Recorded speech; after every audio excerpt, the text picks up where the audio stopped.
Join us as we dive into the wild world of government auctions and take you behind the scenes to uncover the cool and unique ways bidders from across America are utilizing the items they've won on Municibid. Like an ambulance repurposed into a work truck, to a city bus converted into an RV, and so much more. Welcome to the Municibid Podcast.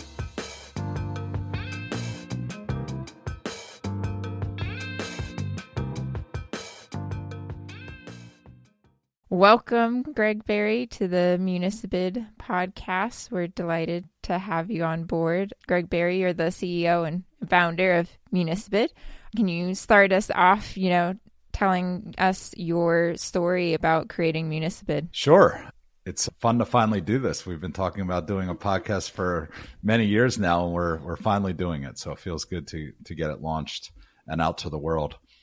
But yeah, I founded Municibid in 2006. I was on a town council for the Borough of Pottstown in Pennsylvania, and kind of saw how our town was going about selling surplus items and the struggles that we were having.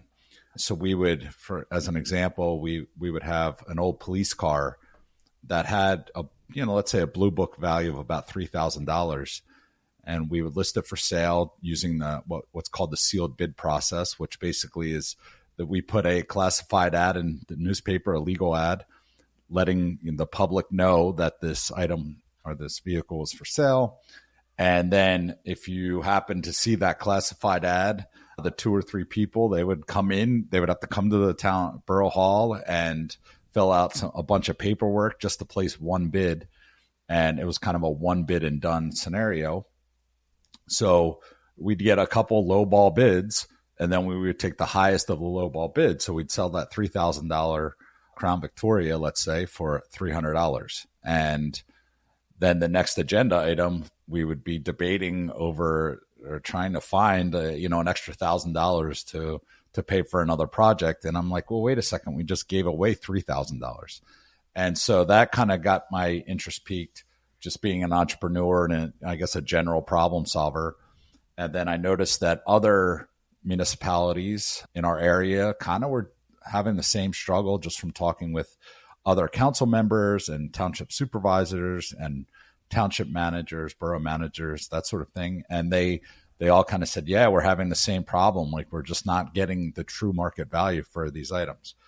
So I have a technology background and put together this very rudimentary auction site and got some surrounding municipalities to give it a shot. And it worked. And I really didn't know what to expect, and nor did they. And so it was interesting. One of the first sort of test items was a Crown Victoria, and it had a blown engine. And the township was really just hoping to get a couple $100 for it to get it kind of out of their lot and move on. And it sold for around $2,500. And they actually didn't believe it. They didn't think that it was real. They thought something was wrong until the guy showed up with a check for $2,500 and took the car. And so, of course, they were excited. They were happy to give us a testimonial. Then we kind of went to the next township. And then, other townships started listing multiple items. And then it really just kind of grew from there. Our very first item sold was a lawnmower, a riding mower. They were hoping to sell it for $100, and it sold for $500. And they were ecstatic. And so, yeah, just taking these results and testimonials kind of on the road. And then, it started to, municipalities would start talking to each other, and it started to grow from there. And then we made some investments, and then here we are 17 plus years later. That's amazing. Yeah, that's crazy hearing about like how archaic that sealed bid process is. And I think most people, unless they've been in government or seen those items listed before, aren't aware that you kind of have to like go in person, submit one bid, and then later they just open them all up at the same time. I mean, they just don't, you don't know what the other person's bidding. So you don't have an opportunity to outbid that person, even though you would be willing to pay more money for that item. And then just the convenience factor and sort of the intimidation factor for the general public. If you're what I'll refer to as a professional buyer, that has experience buying from governments via the sealed bid process. That's kind of one thing, but again, going to the borough hall, filling out that paperwork, it just really limits the audience. So, we've made it much easier, way more convenient and comfortable for people to find these items and then be able to easily bid on them. And finding the items is the other big thing. Like, who really looks at classified ads, even especially now, but even back then it was, kind of a dying thing. So bringing these items forward to the public makes a huge difference in the end results of the items.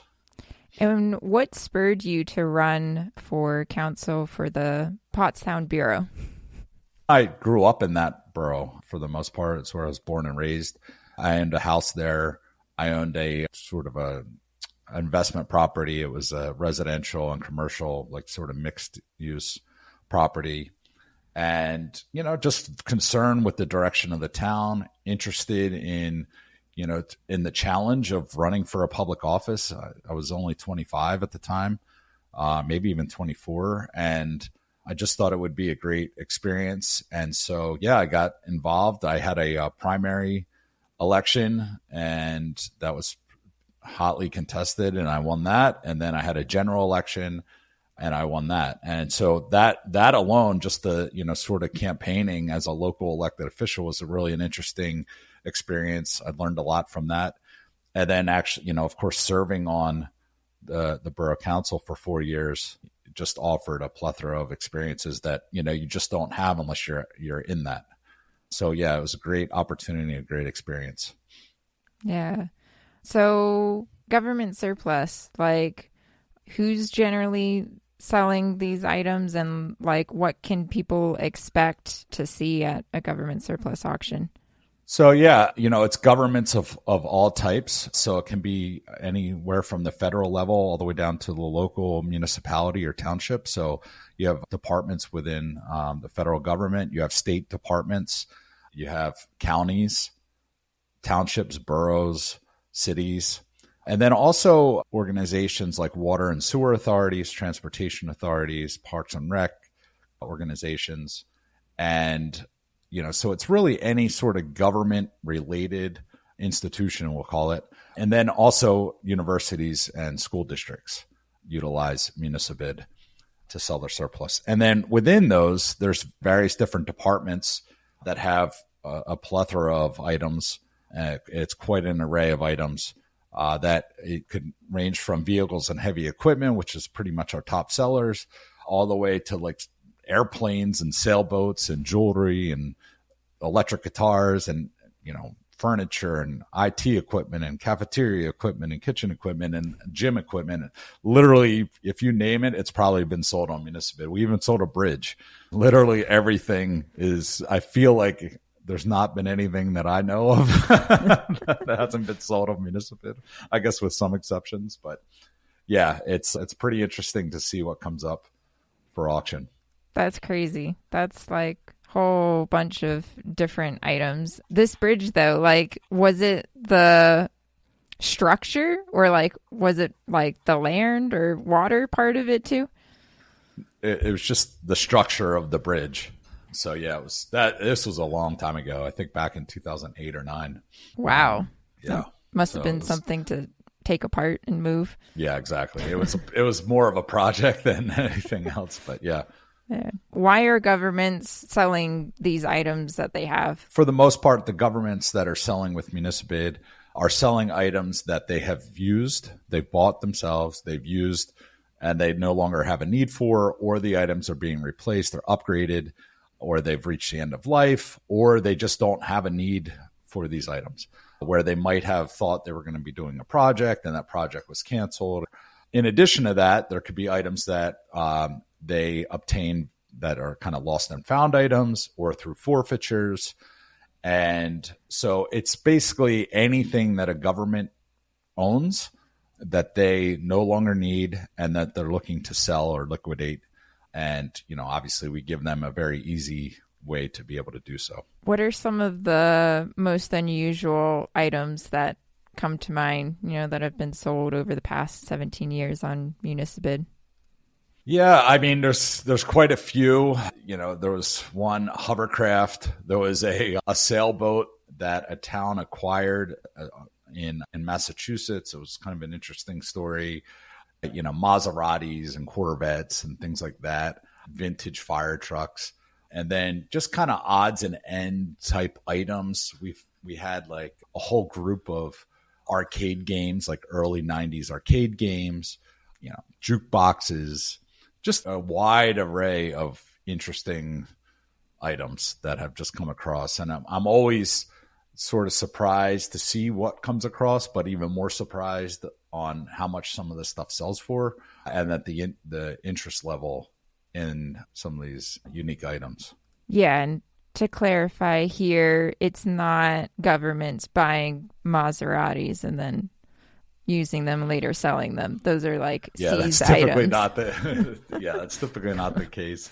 When it comes to the Maseratis or the Corvettes or higher end, sports cars, as an example, those are typically recovered in what police or district attorneys would refer to as forfeitures as a result of a criminal investigation or prosecution. So again, whatever means that occurs, obviously there's a process for that. And, at the end of the day, now the government owns it and they don't have a need for it. So they're looking to sell it. How has the landscape of government surplus changed, over the years, nearly 2 decades now that you've been in this industry? Yeah, I mean, it's changed quite a bit. Back in 2006, when I started Municibid, it was actually in Pennsylvania, it was kind of the first time or the first year that governments were allowed to sell via online auctions, at least in Pennsylvania. And then kind of the same thing was true for other states. But at the time, pretty much most governments, at least in Pennsylvania and really throughout the country, were using that sealed bid process or a live auctioneer. So that's when they get into a situation where they sell that $3,000 police car for $300. And, so they weren't getting a true market value. In the case of the live auctions, they would have, more buyers. But the thing is, they would tend to have those on an annual basis. So items would just kind of sit around and waiting for this live auction to happen. And then you get to the live auction day and all of a sudden it's raining or there's bad weather, and a number of factors that can come into play with that. And then people just, willingness to travel a certain distance. Whereas, of course, online, we have buyers that buy items from across the country all the time. And it's just because it's more convenient. They can, they can find the items a lot easier. And then bidding on the items is just a lot more convenient. And they only really need to travel to pick up the items themselves, or if they want to go and inspect the items beforehand. What would you say are some common myths that maybe the general public who hasn't been involved or participated in government auctions before has, or like some misconceptions that they might have about government auctions?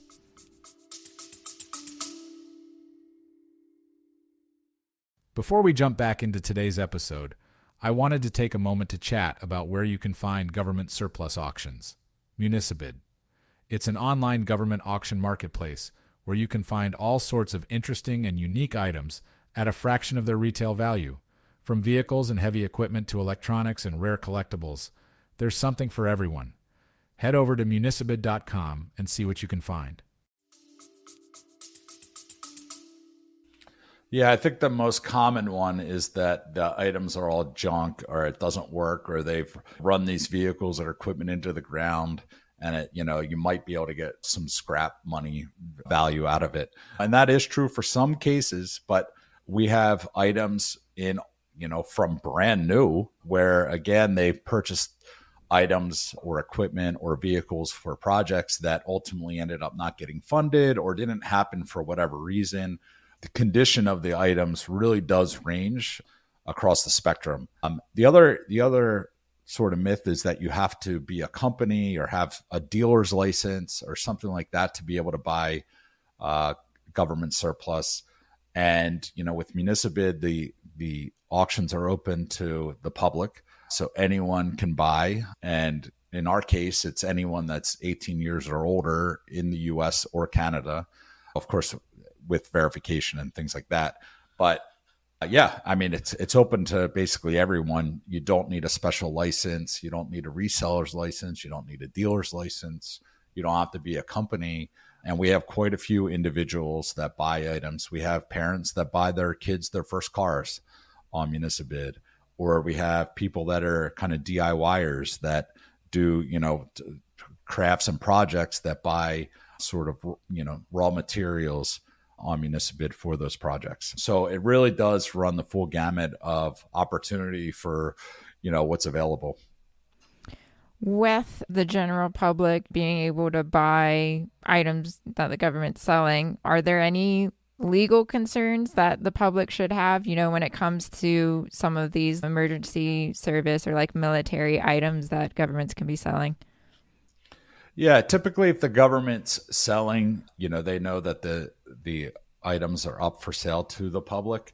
In some cases, with respect to pretty much law enforcement, some items can be restricted to only other law enforcement agencies.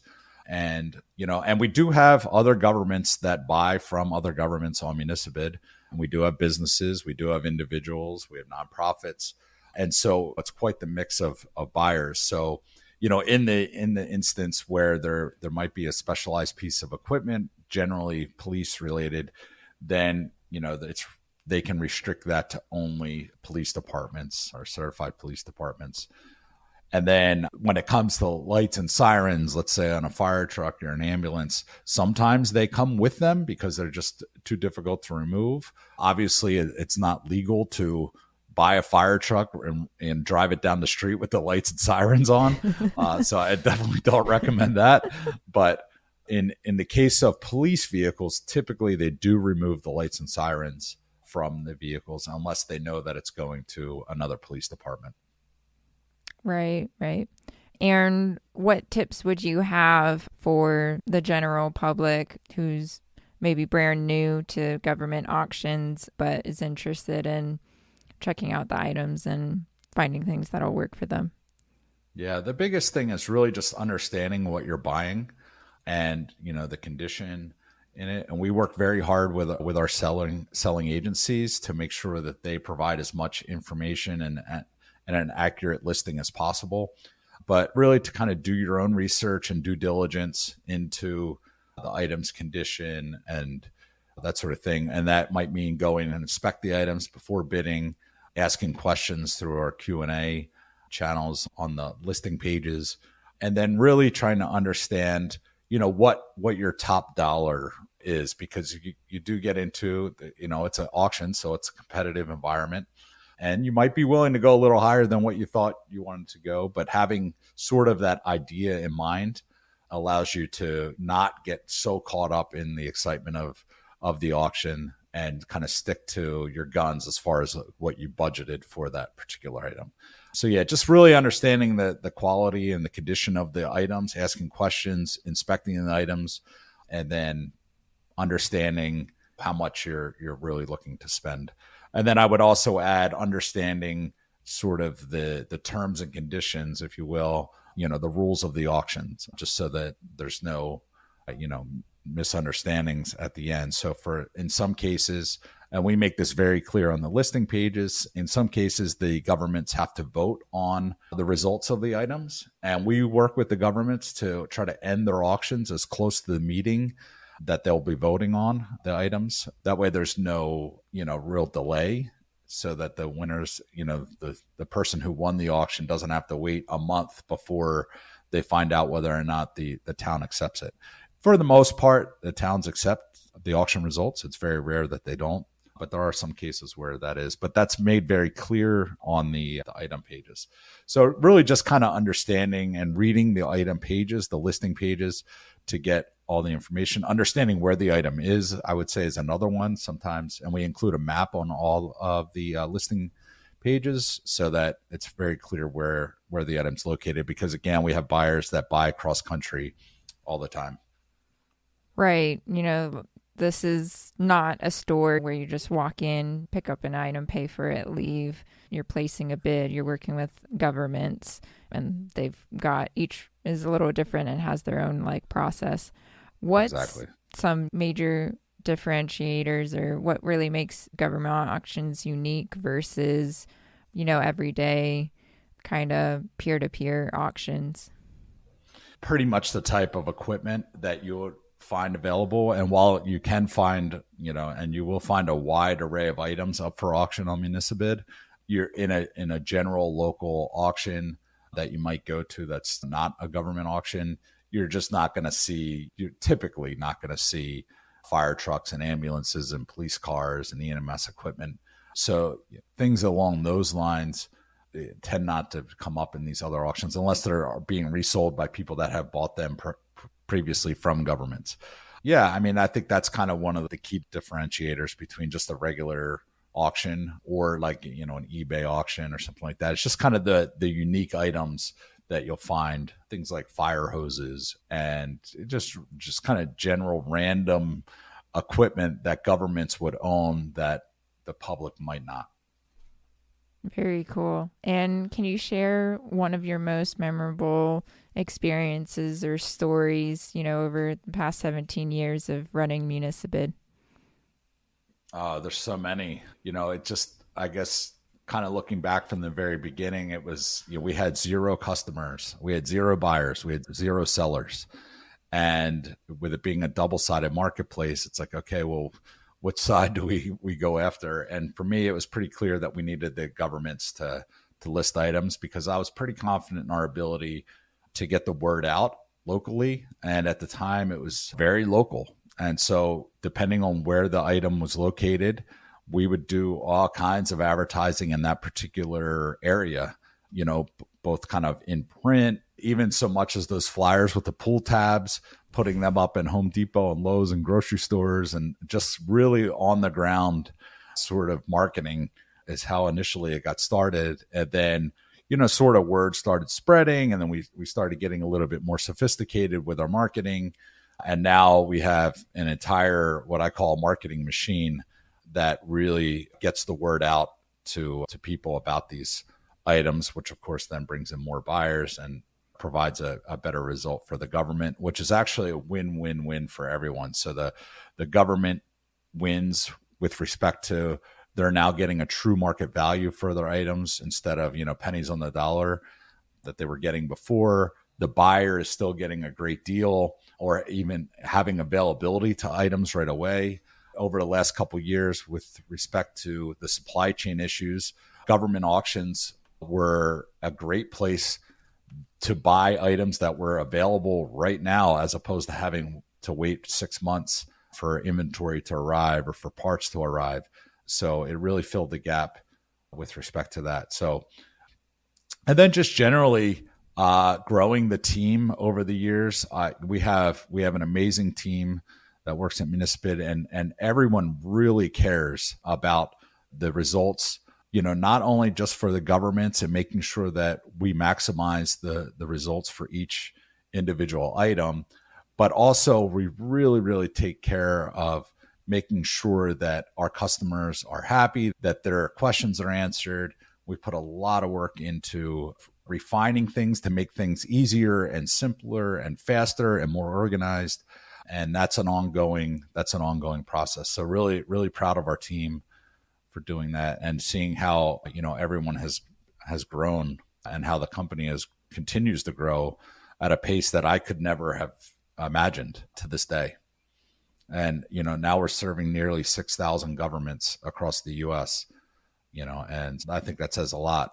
And a lot of those governments come in by referrals. So these, one government talks to another and they recommend Municibid. And so we see quite a bit of that, which is, I think, the ultimate testimonial. That's incredible. Yeah. Happy customers and great successes is definitely the best natural word of mouth growth for a business. Would you like to share some of the stories about what buyers are doing with the government surplus they win and how they're upcycling items or how they're reselling them in their own businesses? Yeah, it's really interesting. The use cases for what people do with the items that they win are super interesting. I mean, some are just kind of like obvious. Okay, a landscaping company buys a dump truck, for their landscaping business. Okay, that's obvious. But then there's a whole number of use cases that are interesting. So it could be collectors, looking to add to their collection, and that collection could be anything from coins to fire trucks and literally everything in between. There's a number of collectors out there who collect almost anything. Then we have stories of parents buying their kids their first car on Municibid. Then we have people that are into do-it-yourself projects. They source materials. In fact, one interesting one is we have several buyers who buy used fire hoses that turn them into wallets and belts and a number of other items from that. So that's kind of a really interesting use case. Then during the pandemic, we really saw an uptick in interest in conversions for RVs. So whether it's an ambulance or a school bus or a transit bus, any number of items that could kind of be turned into a recreational vehicle, we saw a huge uptick in that as people, especially during the pandemic, as people wanted to kind of escape and hit the road and, sort of live that nomadic life. But then we've had other buyers we have one particular buyer who took a city bus and turned it into a Disney themed RV with Star Wars and, that sort of thing. And then he took his family to Disney in it. I thought that was pretty cool. We have another buyer who took an ambulance and turned it into a tailgating machine and used the gurney or the stretcher as the grill holder. And I thought that was pretty cool. And you can find that story on our blog. And each year we do what we call a Share Your Story contest, where buyers submit unique stories about what they've done with the items. And then we pick winners from there. So it's always really interesting to read through how buyers are using the things that they've won on Municibid. But yeah, so it really does run it's a wide range of use cases, from just businesses buying equipment that they use to provide their services, to individuals buying things that they can use personally, resellers, collectors. It really is a wide range of buyers. That's amazing. That's so cool how creative people are with the items they win, like turning into RVs what was before just running bus stops around town. Right. That's amazing. Thank you so much, Greg, for coming on the podcast today. It's been an absolute pleasure chatting about Municibid and all of these awesome stories of, sellers and bidders and how they're transforming their communities. Yeah, it's my pleasure. I'm really excited that we're finally kicking this podcast off and getting it off the ground and getting it launched to the world. So I hope everyone enjoys it and gets something from it. And, especially hit us up in the comments if you have questions or just general comments. We'd love to read them and be in touch with you. Yes, and we'll be releasing a new podcast episode every week. So subscribe and tune back in next week. Wherever you get your podcasts, as they say. Thank you for tuning in to the Municibid podcast. If you'd like to learn more about the world of government surplus, be sure to subscribe to this podcast wherever you listen to your podcasts.